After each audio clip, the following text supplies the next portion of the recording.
Bienvenidos, bienvenidas a Salud en Redes. Qué lindo, nos volvemos a encontrar como todos los martes a las 18 horas por Canal Metro. Y hoy tenemos un programa dedicado a determinadas particularidades dentro de la endocrinología. Yo tengo una pregunta, ¿se puede medir el estrés desde las hormonas? ¿Alguna vez sufriste insomnio, irritabilidad? Todo eso se explica fisiológicamente, es normal, ¿no? Para eso vamos a estar en el primer bloque hablando con la doctora Valeria de Miguel. Ella es médica endocrinóloga, nos va a saber explicar perfecto. En el segundo bloque quiero que pongamos así como una luz en un tema que a mí me parece fundamental que hablemos y no noto mucha como repercusión. Hay un montón de nenas, no sé si niños también, que tienen pubertad precoz, que determinados, se llaman disruptores endocrinos, disruptores hormonales, le despiertan muy anticipadamente la pubertad, 4 o 5 años. ¿Qué respuesta tiene la medicina para eso? ¿Hay que hacer un tratamiento? ¿No hay que hacer un tratamiento? ¿Se regula con la alimentación? Todo eso vamos a estar hablando con Florencia Soto, que es una médica endocrinóloga del Hospital de Clínicas. Bienvenidos entonces a Salud en Redes.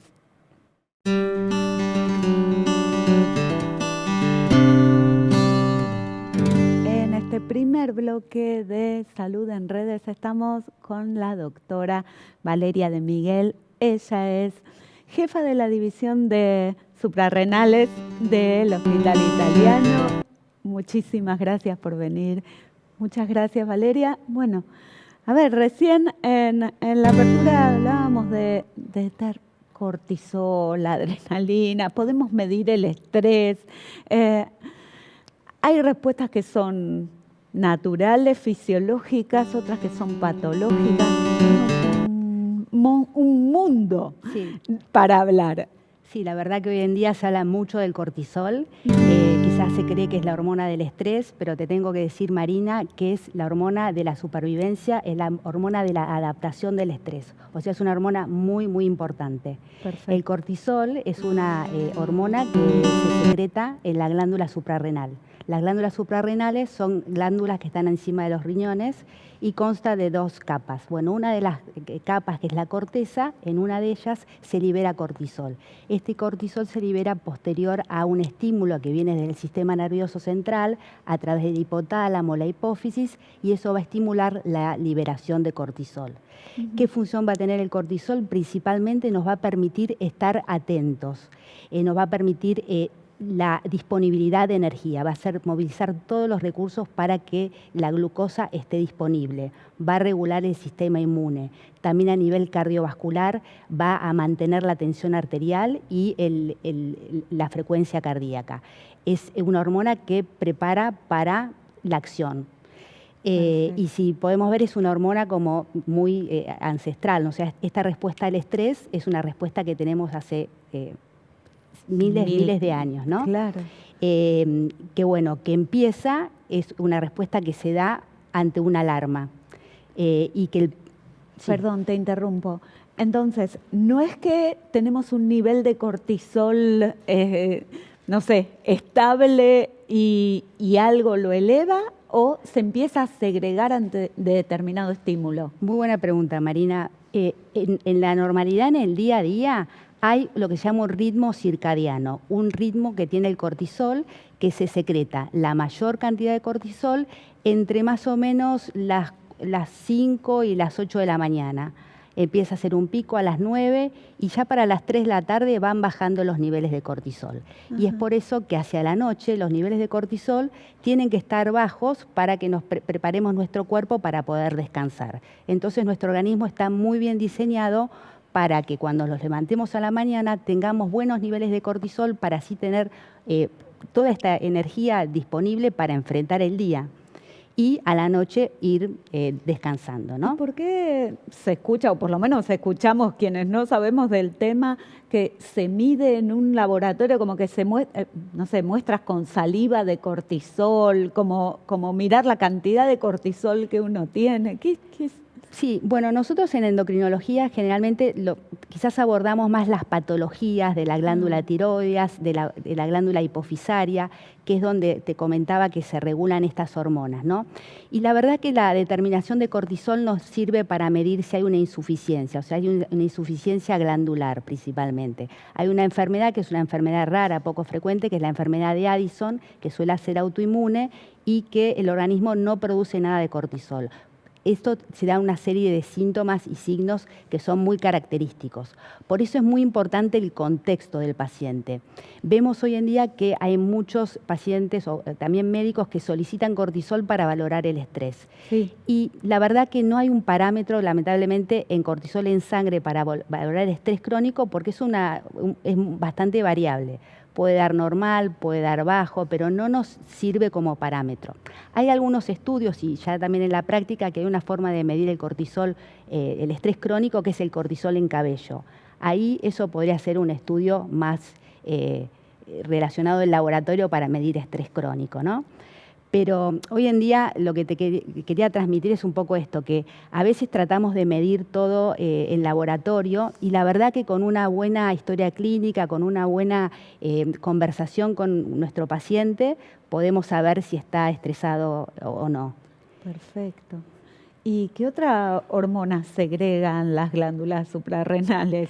¿Adrenalina, por ejemplo? Bueno, sí, la adrenalina es segregada por la médula adrenal, por esta capa interna que te comentaba. Y esta adrenalina responde al primer estímulo al estrés. O sea, cuando hay una situación de estrés que puede ser tanto físico, químico o psicológico, se va a activar el sistema nervioso autónomo, ¿sí? Que es el sistema nervioso simpático, que es una red más que todo neurológica, en la cual se libera noradrenalina y, como te comentaba, la médula adrenal también tiene una estructura neurológica y neuroendocrina que libera adrenalina. Entonces, la primera respuesta al estrés es del sistema nervioso autónomo, liberando noradrenalina y adrenalina. Y unos minutos después se empieza a liberar el cortisol. La adrenalina y la noradrenalina son las que tienen más efecto inflamatorio en el organismo. Y es el cortisol que viene a regular esta respuesta inflamatoria modulando la inflamación. Y es por eso que es muy importante que sea una respuesta equilibrada. Y por eso cuando hay un estrés crónico, cuando hay un estímulo permanente, quizás esta respuesta se desregula y bueno, es cuando empiezan a aparecer también los problemas, ¿no? Las disfunciones, los problemas de salud. Y eso, ¿cómo podemos, recién hacías mención a una buena historia clínica y una buena mirada clínica y conversación clínica? ¿En qué podemos ver o sospechar en la vida cotidiana? No sé, nosotros decir, estaré teniendo alguna desregulación. Bueno, con respecto a si la persona está estresada, quizás se siente muy cansada, agotada, no duerme bien durante la noche, lo que vemos habitualmente, ¿no? Y busca muchas veces saber si tienen algún problema con el eje del cortisol. Y bueno, generalmente un poco lo que conversamos es que es muy importante también la conversación, ver el estilo de vida, cómo está haciendo sus días, también su alimentación, a qué hora se levanta, si se expone a la luz solar a la mañana.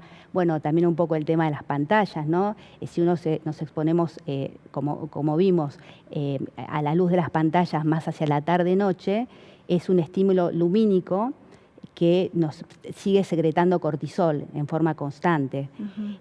Porque una de las cosas que te expliqué, que no te conté bien, que cuando nos levantamos a la mañana, ¿por qué se libera cortisol? Porque el estímulo del día de la luz solar, y eso hace que se estimule el cortisol. Entonces, durante el día está muy bien tener niveles de cortisol alto, pero durante la noche ya hay que, como el ritmo que te comenté, hay que ir bajando los niveles de cortisol. Entonces, hoy en día vemos que muchas personas tienen trastornos en el sueño principalmente. Mucho tiene que ver con esta hiperestimulación que tenemos constante en nuestro trabajo, en nuestra vida cotidiana, responder mails, responder WhatsApp, no sé, correr a buscar a los chicos al colegio. Vivimos en alerta. Vivimos en alerta permanente, que eso no pasaba en el tiempo anterior, no eran cosas muy puntuales, era como el león que te atacaba, se disparaba todo ese sistema y después se volvía a la calma. Y hoy en día es como que tenemos permanentemente como leones así imaginarios, cosas que nos van como estimulando y activando este sistema nervioso simpático, ¿no? Y a su vez también el sistema del cortisol. Perfecto. Y la pregunta del millón, ¿qué hacemos con esto? Vivimos con estrés. ¿Cómo es patológico? ¿No es patológico? Tenemos que controlar siempre el nivel de cortisol que tenemos.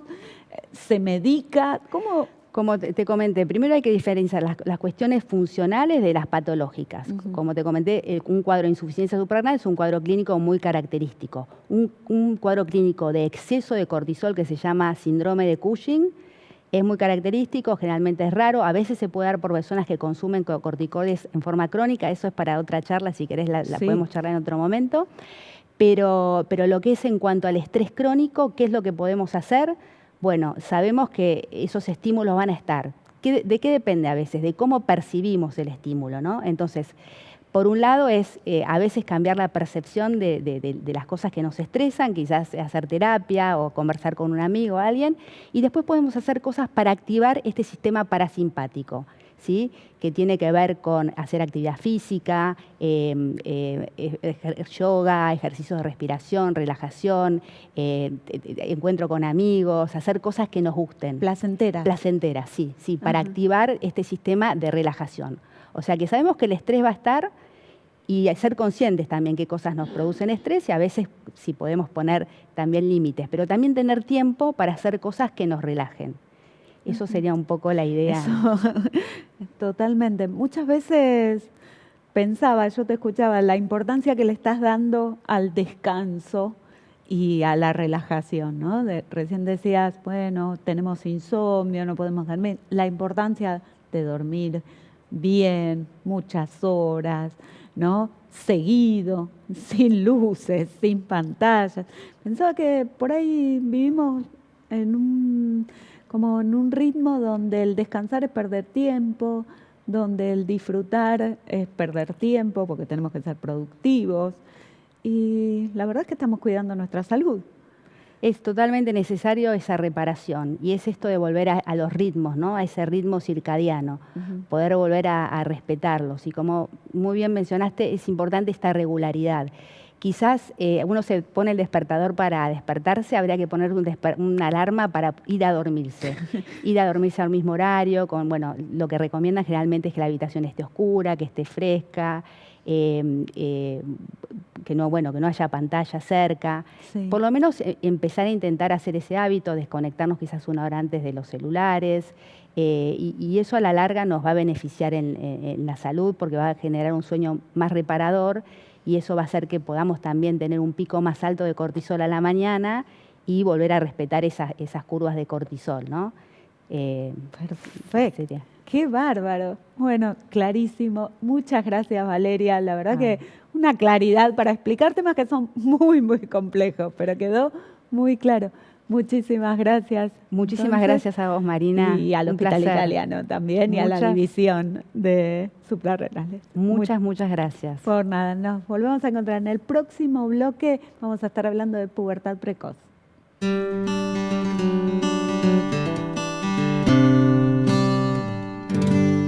Este segundo bloque de Salud en Redes va a estar dedicado a un tema, como te decía al principio, que me parece que está bastante, se ve frecuentemente y muy poco hablado. ¿Sí? Vamos a hablar de la pubertad precoz. Voy a meter una palabrita, como te dije al principio, disruptores hormonales, disruptores endocrinos. Vamos a ver qué es eso y por qué a determinados niños, no sé si niñas, solamente mujeres, les pasa que la pubertad se le puede adelantar.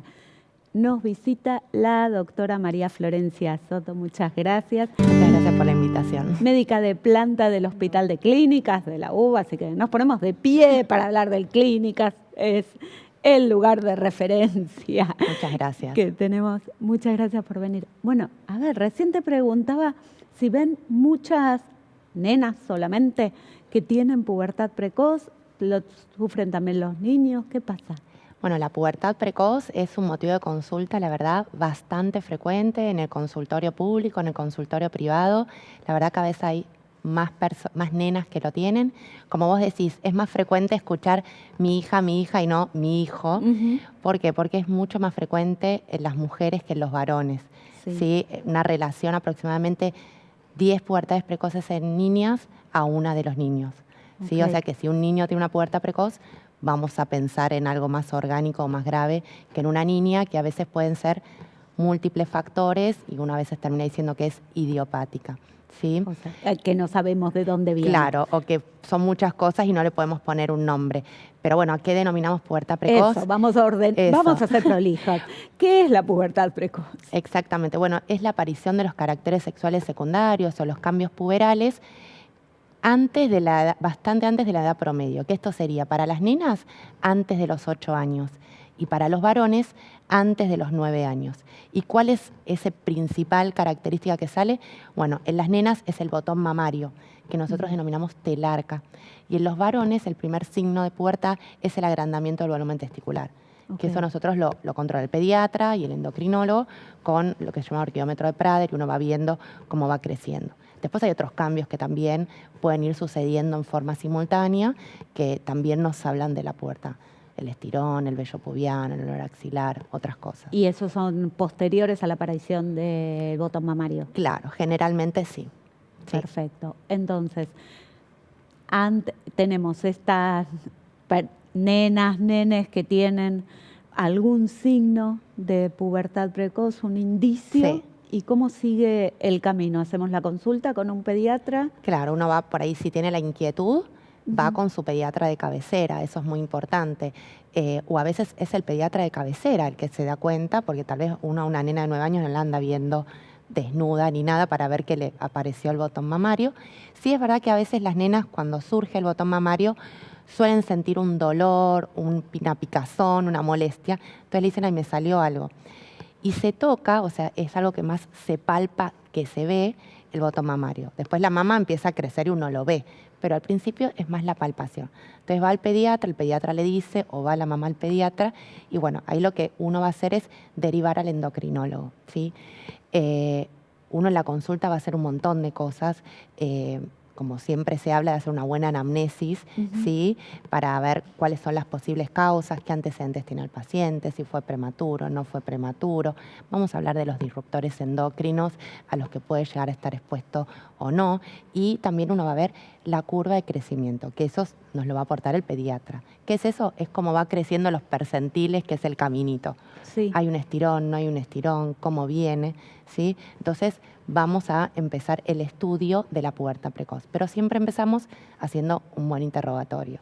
Perfecto. Y también tengo entendido como que se mide con la palma de la mano, ¿no? Una radiografía de la palma de la mano para ver la edad ósea. Exactamente, eso se llama radiografía para la edad ósea. Lo que uno mide ahí es la maduración esquelética, ¿sí? Entonces puede ser que una nena de 7 años tenga una edad ósea de 10 años, ¿sí? ¿Por qué es esto?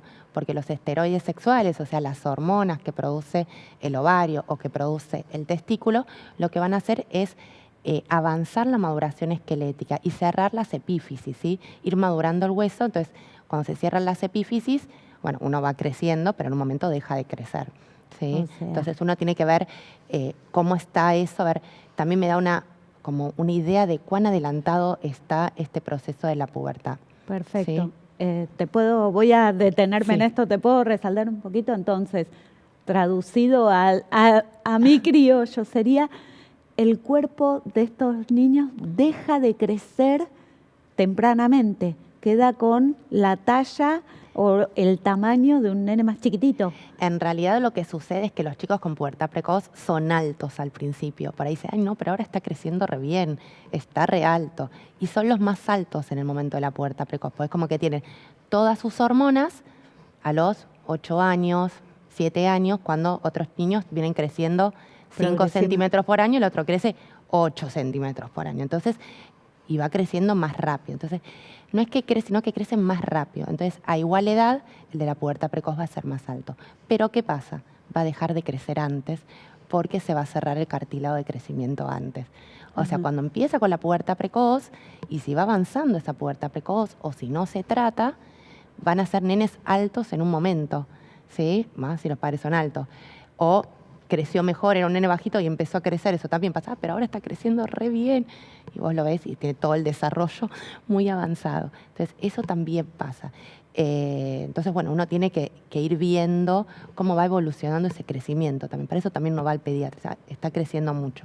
¿Por qué será? Entonces, en el momento son altos, pero después quedan bajitos. Y por eso ese es uno, a veces, por qué uno va a tratar la pubertad precoz. Totalmente.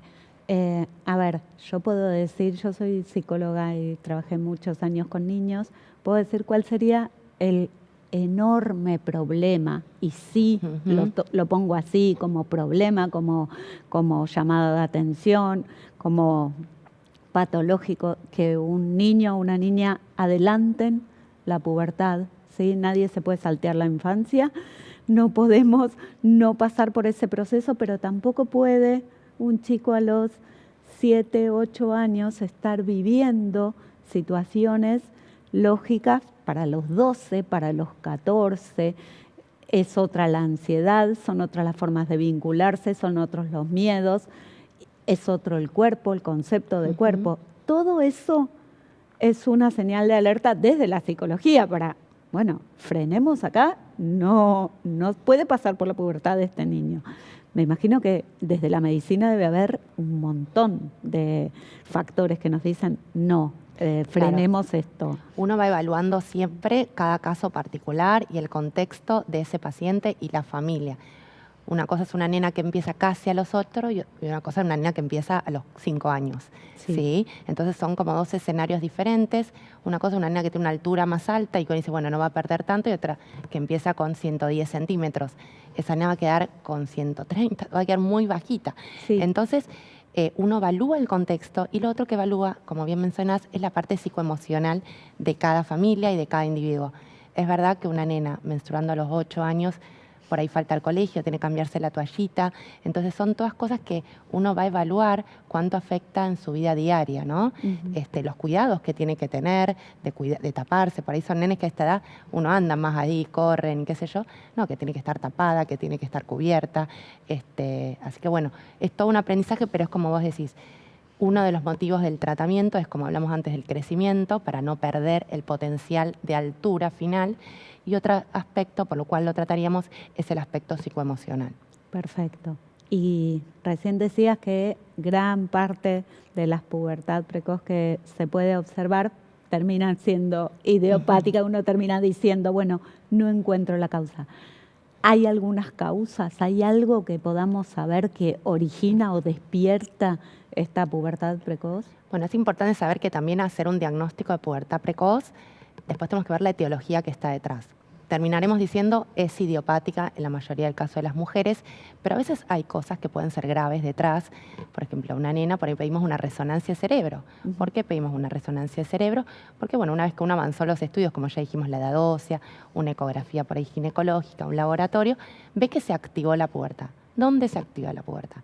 No se activa en el ovario, se activa en el cerebro, en el hipotálamo, ¿sí? Ahí hay un factor liberador de gonadotrofinas que se llama GnRH, que actúa en la hipófisis y después en las gonas. Entonces yo tengo que ver qué es lo que pasó que activó antes a ese hipotálamo. Claro, ¿sí? ¿qué lo está estimulando? Tal cual. Entonces, ¿qué? Hay un tumor, bueno, el tumor más frecuente es el amartoma, un glioma óptico, una malformación, hay hidrocefalia, hay antecedente de meningitis. Son los que animamos. O tuvo radioterapia, una nena que tuvo radioterapia porque tuvo un tumor. Bueno, cuando son a baja dosis, está muy relacionado con pubertad precoz. Entonces, por eso es importante la historia clínica para ver. Y la resonancia se la pedimos a las nenas, o a los nenes obviamente casi a todos, pero a las nenas que ya son más chiquititas para ver qué está detrás de esa pubertad precoz. ¿sí? Perfecto. Y después tenemos toda la parte de las idiopáticas. Entonces ahí venimos, bueno, ¿qué es la idiopática? También preguntar la edad de menarca de la mamá. Menarca es primera menstruación. Para ver, bueno, en la familia todas menstruaron temprano, todos menstruaron a los 10 o a los 9. Bueno, es algo genético. Pero a veces, y esto lo hemos visto en los últimos años, los últimos 100 años, la edad de menarca, que es bastante objetivable, hace 100 años era a los 15, a los 16. Y ahora en promedio es a los 12, con cada vez más adelantamiento. Entonces, los últimos 100 años cambió un montón. Todo eso tiene un montón de cosas. Y post pandemia se adelantó aún más y aún más aumentaron las consultas. ¿Qué tiene que ver en esto? ¿Qué pudo haber influenciado? Bueno, una de las teorías es bueno, el auge de la obesidad, que se vio que está asociado también. La otra son los disruptores endocrinos. ¿Sí? Entonces, ¿qué son los disruptores endocrinos?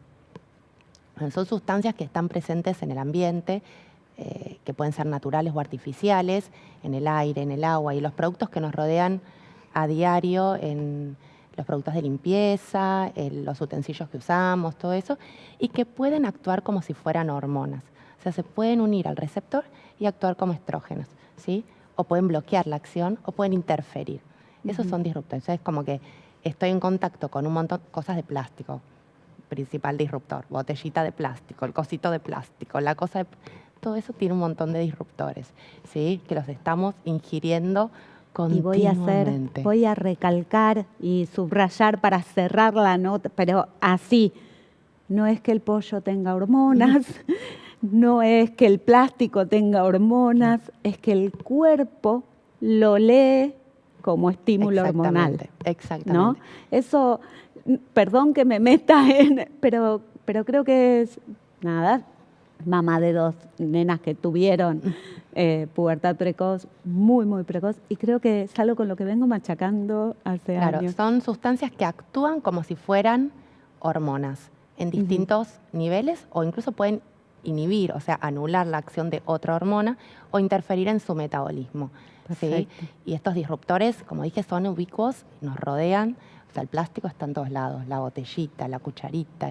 O sea, hay que tratar que volver a los materiales nobles, yo le digo siempre a mis pacientes. Entonces, en el interrogatorio yo le pregunto, ¿la botellita que lleva al colegio el agua cómo es? ¿El tupper lo calientan en microondas? ¿Cómo es? O sea, todo eso son disruptores. El plástico tiene bifenoles, tiene talatos, tiene BPA, y todo eso está comprobado que actúa, y más en la infancia. ¿Por qué? Porque hablamos de periodos críticos, de periodos de ventana, donde la susceptibilidad a que haga efecto ese disruptor es mayor. ¿Sí? El embarazo, la infancia y la pubertad, ahí es más riesgoso, y ahí están los procesos biológicos y entre ellos la pubertad. Muchísimas gracias, María Florencia. Gracias de verdad. Bueno, vamos a agradecer también al Hospital de Clínicas, la verdad, y a tus otros consultorios. También te pueden encontrar. Muy, muy claro. Buenísimo. Le vamos a agradecer a Valeria de Miguel, y en nombre de ella y en representación de ella al Hospital Italiano. Nosotros nos volvemos a encontrar como todos los martes a las 18 horas por Canal Metro y los miércoles a las 13 horas por el streaming de Radio Sónica. Nos vemos. Beso enorme.